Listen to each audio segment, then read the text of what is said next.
दोस्तों bank Nifty analysis की एक और वीडियो में आपका स्वागत है। दोस्तों बैंक निफ्टी ने कल की क्लोजिंग से 856 पॉइंट नीचे जाकर यहाँ पर क्लोज किया है और जो फाइनल क्लोजिंग हमें मिली है वो 52,978 पर यहाँ पर क्लोजिंग हमें देखने को मिली है।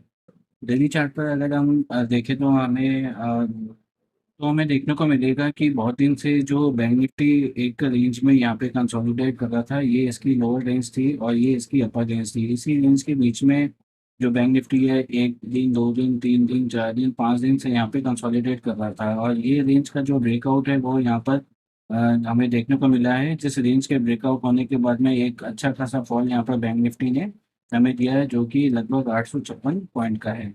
अब इसके बाद में क्या हो सकता है? देखिए दोस्तों, आपने देखा होगा कि बहुत दिन से हमें जो सिनेरियो मिल रहे थे वो अपवर्ड ट्रेंड के मिल रहे थे। लगातार यहाँ पे बाइंग हो रही थी, एक ग्रीन कैंडल बनने के बाद में लगातार यहाँ पर बाइंग होती जाती थी। रेड कैंडल बहुत टाइम से फॉलो थ्रू में नहीं बनी है। फॉलो थ्रू में जब भी एक रेड कैंडल बनती थी, अच्छी स्ट्रॉन्ग यहाँ पे बुलिश कैंडल की बनी है, इसके बाद में फॉलो थ्रू नहीं मिलता था और वापस से यहाँ पे बाइंग हो जाती थी और वो बाइंग फिर बहुत अच्छे टाइम तक ऊपर चलती थी और फिर उसके बाद में फिर यहाँ पे रिवर्सल देखने को मिलता था, जो कि मात्र एक आधी कैंडल का ही यहाँ पर होता था।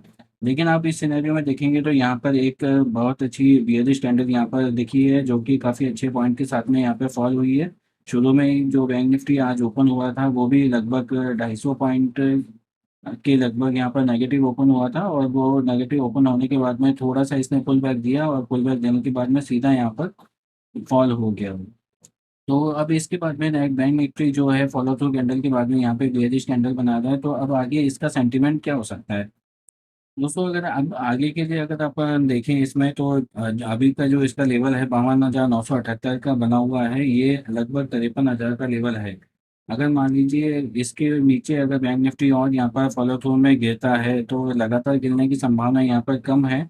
अब इसमें ऐसा हो सकता है कि ये एक पॉज कैंडल बनाए, यहाँ पर इसके मिडिल में कहीं ओपन होकर एक पॉज कैंडल बनाए और पॉज कैंडल बना के यहीं के इसके दोनों जो अपर और लोअर हैंड हैं वहाँ पर ये ट्रेड रहता है। इस प्रकार की सिचुएशन अगर यहाँ पे बनी और फिर इसके बाद में एक दो दिन रुकने के बाद में ये फिर वापस से डाउन साइड की मूवमेंट दिखाता है, तो इसका जो अगला लेवल है वो मेरे हिसाब से 52,300 का लेवल यहाँ पर निकल के आता है। 52,300 तक ये है डाउनवर्ड की मूवमेंट यहाँ पर दिखा सकता है। तो इस प्रकार से ये डाउनवर्ड की मूवमेंट है वो यहाँ पर ये कंटिन्यू रहेगी। अगर मान लीजिए कल गैप अप ओपन हो जाता है और गैप अप ओपन होने के बाद में ये इसका जो हाई है इस हाई को ब्रेक करके ऊपर जाता है, तो फिर ये वापस से इस जोन में कहीं आके क्लोज हो सकता है और इस जोन के नीचे यहाँ पर ये रेसिस्टेंस लेने के बाद में यहीं पर कहीं आके यहाँ पर क्लोज हो जाएगा।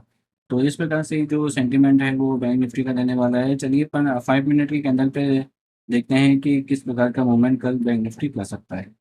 तो दोस्तों 5 मिनट की कैंडल यहाँ पे मैंने लगा दी है और बैंक निफ्टी आज सुबह ही ओपन होने के बाद में जो अपना कल का जो इसका क्लोजिंग का पॉइंट था उस पॉइंट से नीचे ही यहाँ पे ओपन हुआ। गैप डाउन ओपन होने के बाद में इसने एक डोजी टाइप की कैंडल बनाई। सही सेलिंग और बाइंग दोनों का प्रेशर यहाँ पे देखने को मिला। उसके बाद में इस लो को निकालने के बाद में बैंक निफ्टी लगातार जो है फॉल होता गया। यहाँ से ये बैंक निफ्टी जो है 400 पॉइंट अब 53,400 से लेकर लगातार यहाँ पर 53,100 तक यहाँ पर फॉल हुआ है, जो कि पूरे दिन नेगेटिव सिनेरियो में बना रहने के बाद में पिछला जो स्विंग है इसने यहाँ पर ब्रेक नहीं किया और इसी प्रकार से नेगेटिव सेंटीमेंट में यहाँ पे क्लोज हुआ है। तो कल के लिए जो बेस्ट सिनेरियो जो देखने को हमारे को मिलता है उसमें यही है कि बैंक निफ्टी अगर मान लीजिए यहीं पे कहीं पे इसी जोन में ओपन होता है, यहीं पे कहीं पे इसी जोन में ओपन होता है, फ्लैट ओपन होता है और 53,000 के नीचे ही रहता है। तो 53,000 नीचे पर इसमें अगर थोड़ी देर ट्रेड करने के बाद में जो इसका नया जो इसको सपोर्ट मिल सकता है वो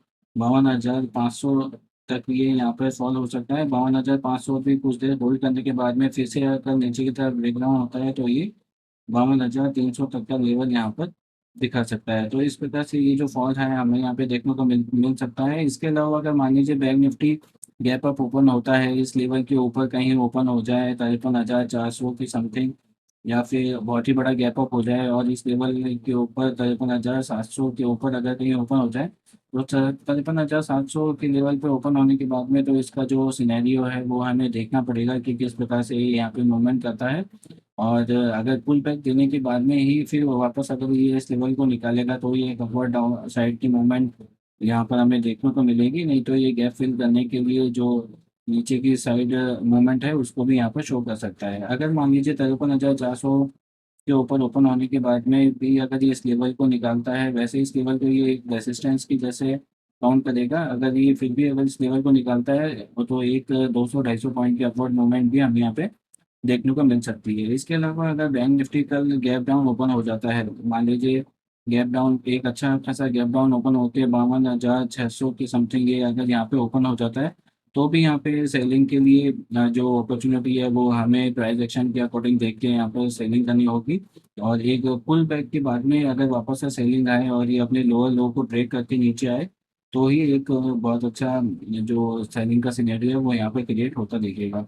सबसे बेस्ट इसके लिए यही रहेगा कि 100-150 पॉइंट का जो ऊपर नीचे का मार्जिन है वो ले के यहाँ पर फ्लैट ही ओपन हो बैंक निफ्टी, और फ्लैट ओपन होने के बाद में जो नीचे की साइड का ब्रेकडाउन है वो यहाँ पर बैंक निफ्टी करे, तो एक अच्छी खासी ये जो दोनों लेवल हैं हमें यहाँ पे देखने को मिल सकते हैं। अगर अपवर्ड यहाँ पर ब्रेकडाउन होता है तो फिर पहला जो रेसिस्टेंस है उसका ये यहाँ पर इसे 53,350 तक देखने को मिलेगा। फिर उसके बाद में जो सेकंड रेसिस्टेंस है वो डे का जो हाई है वो जहाँ से ये फॉल किया था 53,750 पे यहाँ पे देखने को मिलेगा। तो इस प्रकार से बैंक निफ्टी जो है कल का सिनेरियो यहाँ पर प्रेजेंट हो सकता है। तो दोस्तों वीडियो अगर अच्छी लगी हो तो लाइक कीजिएगा और शेयर कीजिएगा।